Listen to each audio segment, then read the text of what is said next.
Alright guys, sa mapagpalang araw sa inyong lahat, meron tayong isang reaction video dito kay Rob Trip. And don't forget to subscribe, Rob Trip, alright?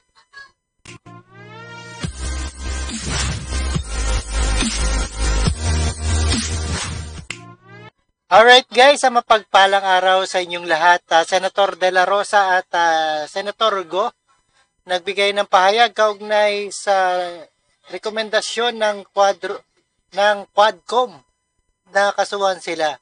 Alright, inaasahan ni Senator Ronald Bato de la Rosa ang rekomendasyon ng House Quadruple Committee na kasuhan siya at kasama ng dating Pangulong Rodrigo Duterte, kapwa Senador Christopher Go at iba pang personalidad kaugnay umano'y extra judicial killings sa ilalim ng war on drugs.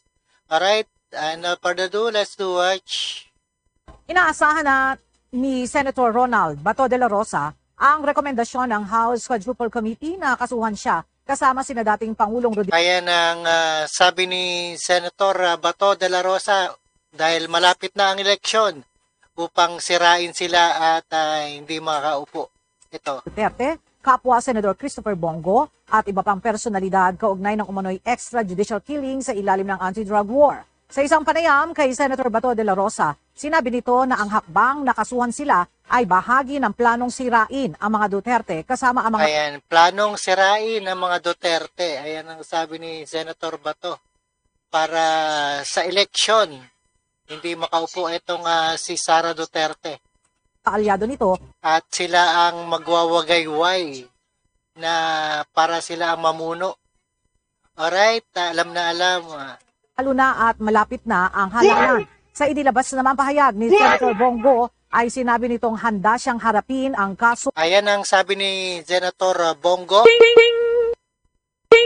Ang kayang-kayang harapin ni Bongo ang mga Quadcom.